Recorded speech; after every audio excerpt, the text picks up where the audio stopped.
College is hectic, even before it was online. Staying organized is one of the only ways that we stayed sane in both undergrad and grad school.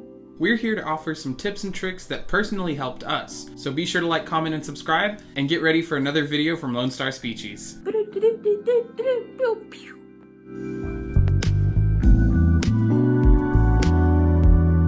So the first step for any semester is to sign up for your classes. The better you know your class schedule, the better you can plan for other things as well. So I use a paper calendar, my phone calendar that syncs with all my other devices, as well as a normal hang-up calendar on my wall. This helps me not only to see things in different areas no matter where I am, so I don't often even have to reference my calendars. Once you have your classes set up on whatever calendar you choose, you can clearly set up the rest of your life for the semester. You can ask yourself things like, what times are you available for work? What times are you available for group projects or study groups? What times do you have where you can focus on your homework or your studying? And of course, when do you have free time? Scheduling free time might seem kind of crazy and overbearing, but in reality, it really motivates me. Because I have free time scheduled, I work harder during my homework time so that I can fully relax in my free time. Additionally, making sure you have free time prevents mental burnout. And in reality, you can use your free time however you want to, even if that means doing homework, but switching from hardcore intense studying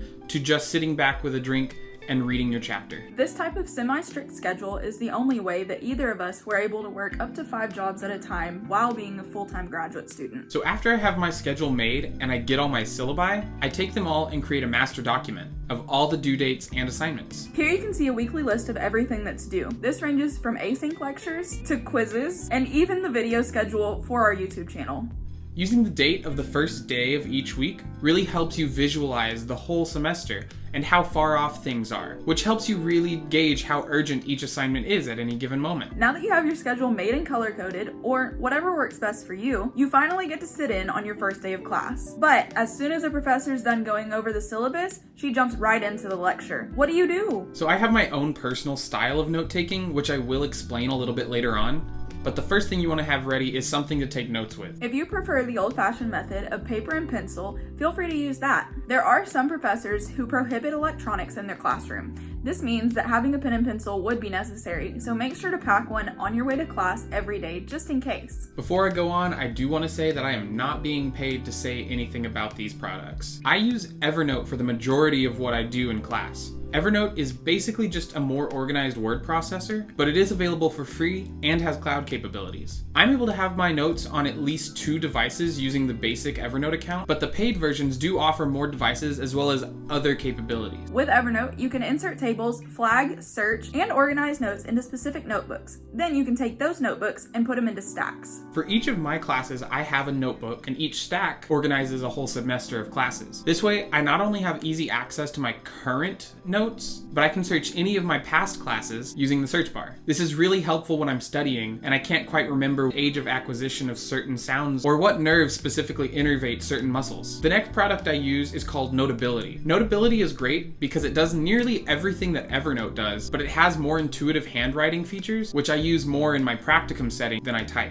Notability also has a feature where you can record while you're taking notes. The cool part about this is whether you're handwriting or typing, during playback, whatever you wrote will bold as it goes through the audio. So that way you don't have to worry about being as detailed as possible, especially if the professor is talking very fast and going through slides. As long as you hit your main points, your notes will still be organized with what's being said, and you can listen to the recording after the fact. Produce the necessary energy in form of a stream of air. Let us look at these mechanisms in detail, and let's start with what is interesting is the way we change our normal pattern of breathing to enable us to speak. While Jacob chooses to use Evernote, I like OneNote. I like it because I can do all of my semesters divided up into classes, which is also divided up into weeks. And then I can also search every single one of those, which means if I can't remember something from 2 semesters ago, I just hit the search bar and I can find it as well.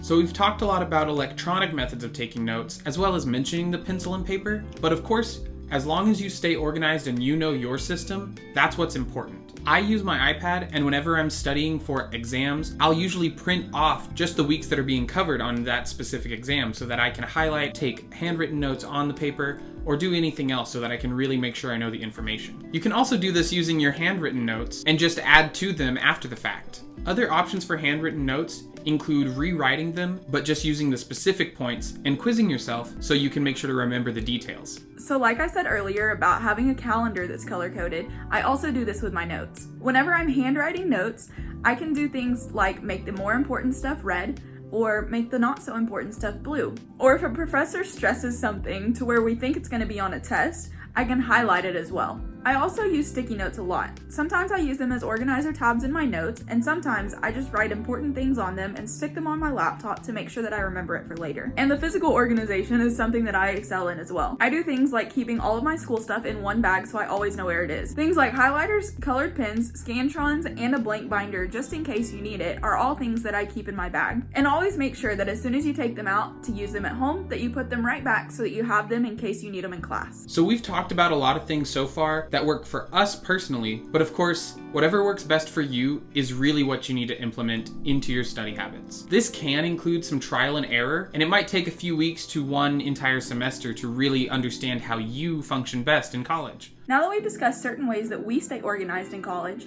let us know if you have anything else that would help as well. If you have any of your own personal tips or tricks for organization, be sure to let us know at any of our social medias or leave a comment below. Be sure to come back next week when we'll start our first lecture series on the International Phonetic Alphabet. And as always, be sure to like, comment, subscribe, and thanks for watching another video from Lone Star Species.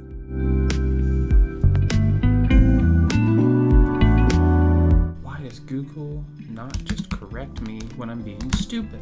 And, yeah, it's purple because, yep, Toy boat, toy boat, toy boat. Hashtag fact. Okay, I'm done. Make sure to do it in a transatlantic accent. I need sunglasses.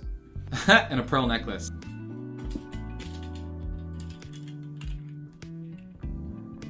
Can you not see me? I have sunglasses on. Okay. Can you see me? No? Okay, well I had sunglasses on. That sounds like I should be on a TV show. Organize. Staying organized.